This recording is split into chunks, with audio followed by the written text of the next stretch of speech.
So with that, on that note, I'm going to pivot to our family speakers. And, if you don't have tissue handy, you might want to grab some. But we're going to hear some very powerful stories from 4 of our family members who are going to come up and talk about their experiences.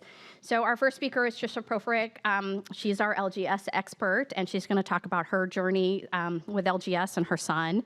And then our next speaker is Jackie Villatoro. She's from New York, and she is going to come up and talk about their family's LGS experience. All of these powerful and wonderful women are caregivers.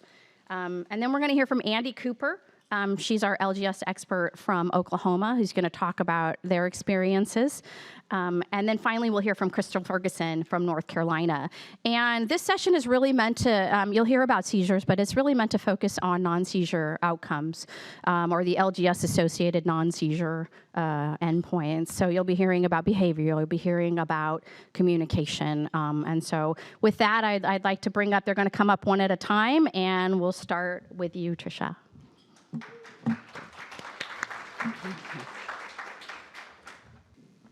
Hi, my name is Trisha, and I am the lucky mom of a sweet and 15-year-old boy named Mason. Mason has some incredible gifts. He melts hearts and shares these sparkly vibes with everyone who gets to spend time with him. He is a handsome, social guy who loves music, lights, and being out in the world. He has the most glorious and infectious smile I've ever seen. Unfortunately, however, Mason deals with some pretty devastating challenges in his life as well. His first unmistakable seizure struck our lives when he was just 6 months old. Lying on his changing table, he stopped breathing and turned blue. He spread all of his little limbs out as he stiffened so much that I thought his fingers were going to break. I watched as his eyes and head pulled all the way to one side, and his life as we knew it was about to change forever. He went on to develop multiple types of seizures that numerous medications were not helping. At the age of 3, my beautiful boy was diagnosed with Lennox-Gastaut Syndrome. Some medical definitions of LGS describe it as a catastrophic form of epilepsy. I have never been able to think of a more fitting adjective. Catastrophic, yeah. Even though his seizures have been very well controlled with daily medications, he has still been robbed of almost everything a human should be able to do. Despite growing into a long and lanky teenager, developmentally, he's still roughly the equivalent of an infant across all domains. I'd like to share a little about the major struggles this presents us with in regards to communication in particular. Mason has always been nonverbal. This isn't to say he's silent. At home, we call him the moanster when he's being particularly vocal and wields the power of interruption like it's his job, usually on movie night. But joking aside, after all these years of therapy, he's never even used a single gesture beyond the infant level. There's no pointing, waving, reaching, or intentional eye contact. He's even gone years at a time without crying once. And while he has a phenomenal and beautiful laugh, it's mostly random and could indicate pain as easily as joy. For his brother, his dad, and most definitely for me, it's a bit of grief we suffer with every single day. We all long for a connection that will likely never come. Whenever I'm introducing Mason to a new member of his care team, some of the same communication questions are always asked. How do you know when he's hungry or thirsty? When he wants attention? When he's in pain? How do I know? The simple answer is I don't. That's an incredibly hard thing for a parent to bear. 15 years is a long time to never know for certain what your child wants to tell you, if they only could. We use some strategies, of course. Firstly, we anticipate. We don't let him become hungry or thirsty, and we constantly monitor whether he's hot or cold, etc. My mind is never truly relaxed. Even now, all these miles away from him, and internally, I'm still gearing up because it's almost his lunchtime. Another strategy is to project. What does he want for his birthday? Mom will pick out something. And when I open it for him, see how much he loves it? We project our feelings onto him just so we can feel that he has some. And finally, and the most guilt-inducing of all, we guess. Is something hurting him? He might wince or arch his back or even cry. He might not. I might guess correctly that he's in pain, But finding the pain is another matter, and this is the absolute worst part. What hurts? Does he have a cramp? Is it a toothache? I've been wrong. Like the time he cried in pain for hours on a road trip through the mountains. I guessed that the altitude might be hurting his ears, or that sitting for so long was hurting his body or causing a backup in his digestion. We tried to remedy these things to no avail. It was extremely hard on all of us. Turns out it was a broken wooden toothpick that had somehow gotten lodged in his car seat that was scratching up the back of his elbow every time he moved. This is just one of the times that he suffered longer because I was wrong. Even doctors have been guessed and been wrong over the years. And so I live with a perpetual broken heart because very often we just don't know. Anticipate, project, guess. These strategies work well enough to keep my son alive and to be as cared for as any beloved child could be. Of course, I hope that one day the door to Mason might open and welcome us in. Until then, I mostly wish for some way to find pain faster, to lessen the suffering in any way that we can. All of those with LGS who melt our hearts and share their sparkly vibes surely deserve that much. Thank you all so very, very much for hearing us and for all the wonderful things you have done and will continue to do for families like ours.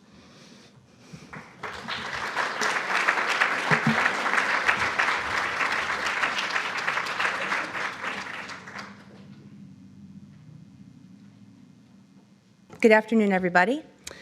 I'm Jacqueline Villatoro, and I'm speaking to you today about my son, Devin, and our journey as it relates to LGS and communication.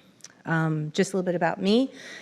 I'm married to my husband, Edwin, and Devin is our second child. He's 11 years old, and our daughter, Kiara, is 14, and we're from West Babylon, New York, on Long Island. Devin was diagnosed with infantile spasms at 4 months old. And with treatment, the spasms stopped by the time he was about 6 months, but we continued. We were left with clusters of tonic seizures out of sleep. And then over the years, additional seizure types creeped in, and he was formally diagnosed with LGS at 5 years old. And he has daily seizures to this day. So as you can imagine, with all that seizure activity and medical complications over the years, how has that played out for communication for Devin and our family? So Devin is nonverbal, similar to what Tricia said about Mason, but nonverbal does not mean non-communicative. We say Devin has receptive communication. Over the years, we've focused on therapies through early intervention and our school district, but also in the home through insurance and even privately paid on the weekends, just to try to get a voice, to understand what he's feeling. And through this, Devin gained skills like being able to mimic some sounds, even being able to point, and briefly he could say, "Mama." He understands far more than people probably give him credit for, and I think that's likely the case with a lot of our LGS patients. And it was our private speech therapist who recognized that Devin would benefit from an adaptive communication device.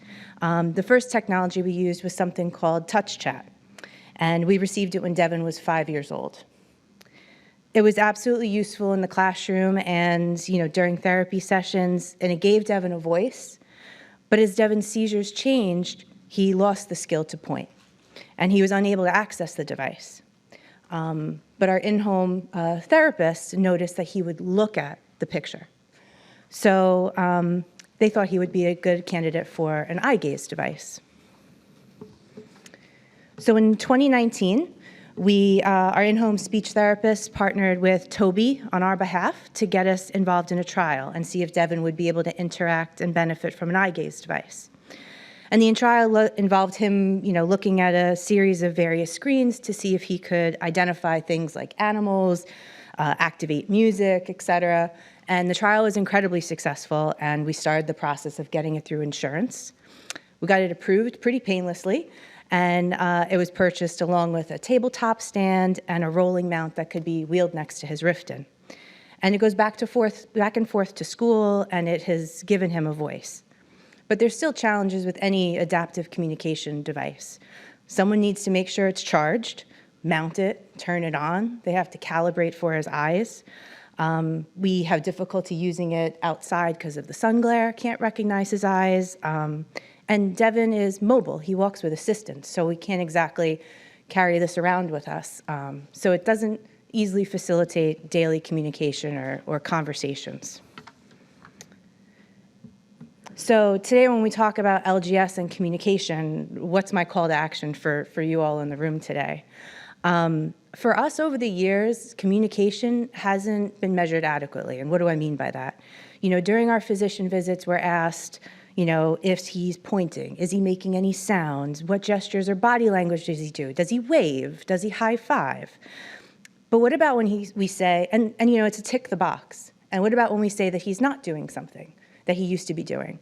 We're not digging deep into the reasons to find out why that is. What did we do differently? Has he gained a skill? Has he lost a skill? And not just measure it, but use that information to help guide the overall treatment. So when I'm listening to you all talk about quality of life, that's what I'm thinking in the back of my mind. Then I understand how we could possibly use the information. Sometimes in LGS, we run from medication to medication to try and get the best seizure control we can. And we look at side effects like eating, sleeping, pooping, but I can't correlate back to communication. So I can't tell if he's hurt or hungry or thirsty. And the adaptive tools we have are wonderful, but we're the lucky ones. I don't know how many of your patients have adaptive communication devices for their kids or have been involved in these sorts of things or even knew it was an option. For us, it was our speech therapist who came into the home who told us, not even the school district. So I think that's another opportunity, as you see patients who have communication challenges, how do they know what's available to them? So I want to just thank you for actively listening to mine and everyone else's stories today, and I look forward for your help with the LGS Foundation to help improve access to better communication for our kids. Thank you.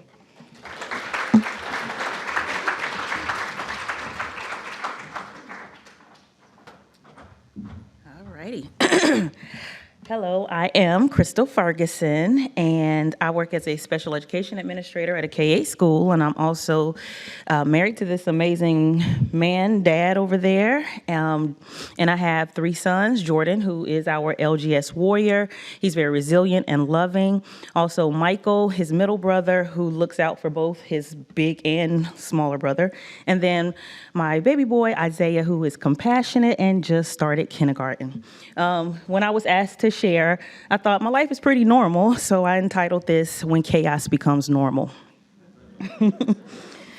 What if you woke up to the sound of banging and gasping for air?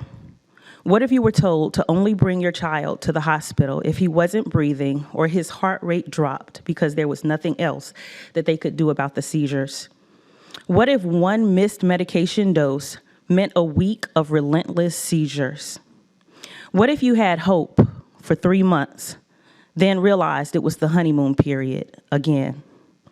What if you were told to choose between reduced seizures, but have liver damage, aggression, or disrupted sleep? What if specialists told you that the side effects you personally observed were impossible? What if your child had stitches above his eye, on his chin, and on the back of his head? What if he had 2 fake front teeth, one of the many restorations after a drop seizure? What if your child had a 0 tolerance for all of your solutions, the helmets, the orthotics, the IVs? What if it took 4 people to hold down your small child for medical procedures? What if your child got a glaze over his eyes, a sign that you knew you were in for aggression, him protecting himself from some unreal perceived threat? What if your child's teacher showed you scars that lingered on her years later from your child's nails and teeth? What if after the 3rd time of seeing you do it that day, your 2-year-old put on gloves and asked to help you clean up his teenage brother's poop and vomit, the result of behaviors, not illness? What if your child ripped up his carpet and tore down his blinds? What if you still had to hold your teenager's hand, brush your teenager's teeth, and change your teenager's underpants? What if chaos had to become normal on a daily basis just so you could cope? This is a part of Jordan's story. He had his first noticeable seizure while sleeping at daycare, age 3. He experienced a host of trials, medications, therapies, and was diagnosed with LGS around age 9. He's nonverbal and has a cognitive disability. But one of the most debilitating aspects of LGS for Jordan, in addition to the seizures, it's been the behaviors. I've been an educator for over 20 years, and I'm trained in de-escalation strategies. I know how to collect data on antecedents and consequences to behaviors. I know all kinds of strategies, but this was different. The school brought in a behavior specialist from the state, and we as his family got him ABA therapy, but none of it worked. The result? Behavior episodes that were unprovoked, sporadic, and completely outside of his normal sweet demeanor. Episodes that could last for 1 day or up to 3 weeks. The result? A family crisis plan that involved removing siblings and enlisting outside support. The result? My husband and I using up all of our family medical leave before determining that one of us would have to come out of the traditional job setting completely. The result? Family counseling, cameras in every room, vulnerability, because in-home support and privacy don't go together. One interesting fact is that we can look at Jordan first thing in the morning and tell what kind of day it's going to be. There's something about his eyes that say it's on.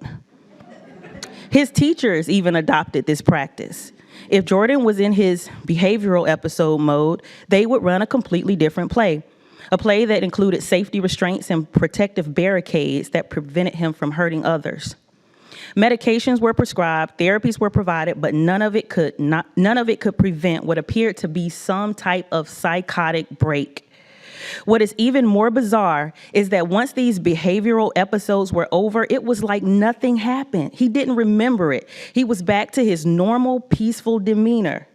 I, on the other hand, was still stressed, frazzled, and overwhelmed. When speaking to others about Jordan's behavior, I would get questions like, what triggered it? Nothing. What can you do to calm him down? Nothing. I hate focusing on these negatives. I hate reliving the most desperate times in my life, the most embarrassing times in my life. So why am I up here sharing? I am speaking out about these behaviors because they add another debilitating, dangerous layer to LGS. And while it is okay to talk about health and seizures, behavior is taboo. Seizures are attacked aggressively in the medical field, but these what seem to be seizure-related aggressive behaviors are often overlooked. They are downplayed. What happens to families who don't work in the school system, who cannot have a spouse leave a job, who don't feel comfortable or capable of challenging their child's care plan? Families need help now. LGS affects not only the one battling the disorder, but his siblings, his parents, his classmates, his teachers, and others in the community. We are looking forward to a day when LGS is no longer a disease without a cure. And we are grateful for all of those who are fighting with us, using their own tools, whether it be expertise, technology, or just a voice. Thank you.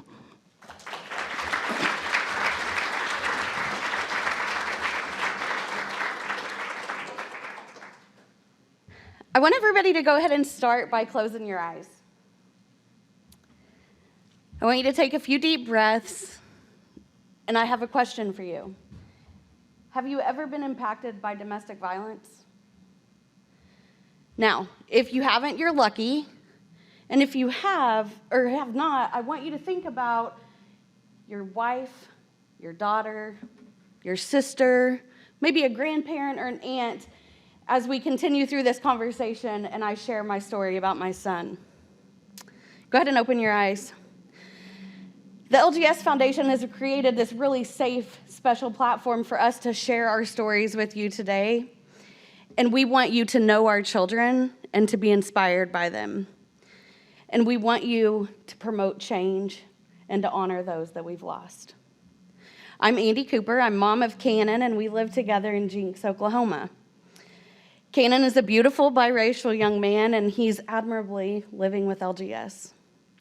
I wish I were here to tell you about the time that Cannon locked me out of my house in only my t-shirt, or how he eats off of strangers' plates whenever we go to restaurants as we're being seated by the hostess, or when he drank a man's beer as we were watching the World Series, because then we would be remembered as the funny family, right?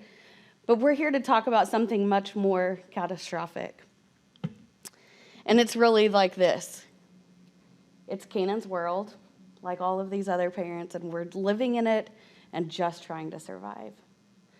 So whenever it's your lunch, it's really Canaan's lunch, and it's your drink, but it's really Canaan's drink. And, well, if you have a girlfriend, that is now Canon's girlfriend, too. As you can see, he doesn't look like he has special needs. That's what I hear all too often, and he's that kind of special guy. And at 15, he's full of testosterone and very ill-equipped to navigate it.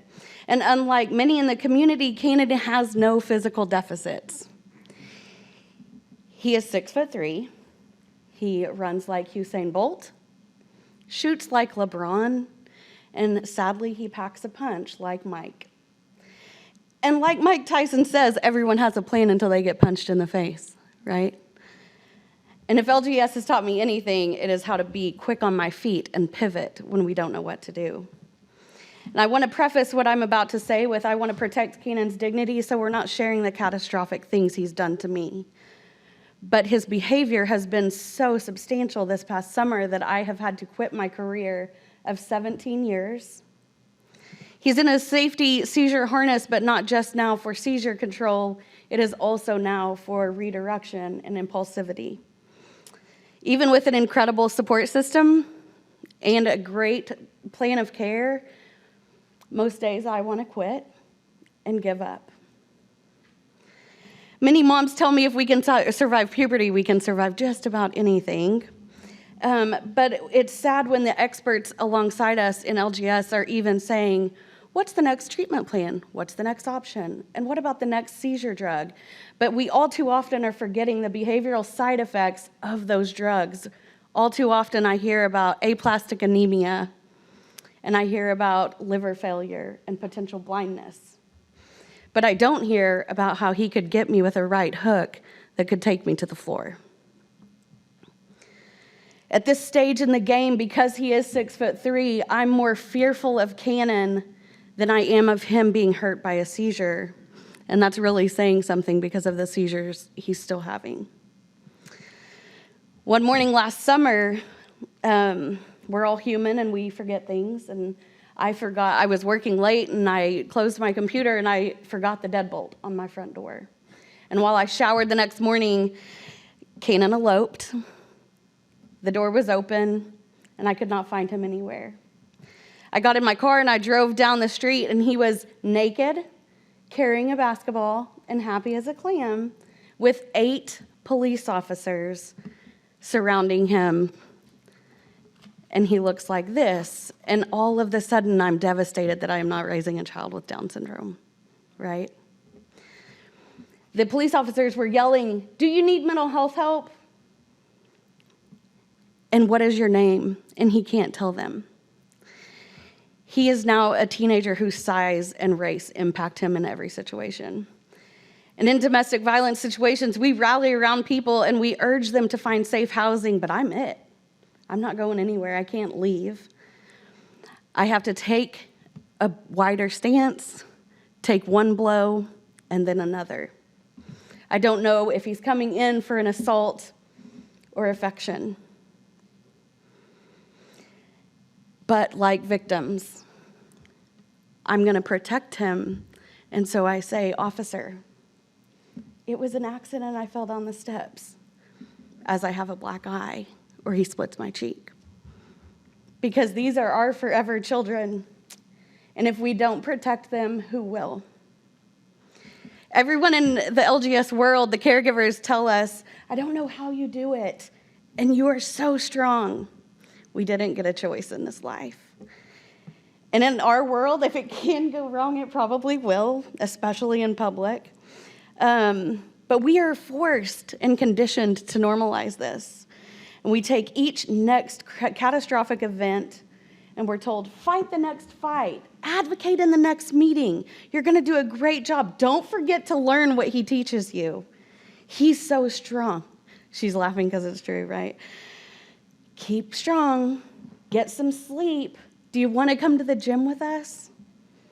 No one in this world or outside of it understands that's not in this room with us today, because there is no cure. I came to you with great intention, but in order for me to be here, it took me communicating with my family, the school staff, the bus driver, the school aide, the principal, the home nurse, the school nurse, the teacher, the neighbor, and then I had to have a signed, notarized plan of care just in case something happened while I was gone. And that doesn't just mean seizures. Did he get in a neighbor's home or a stranger's home?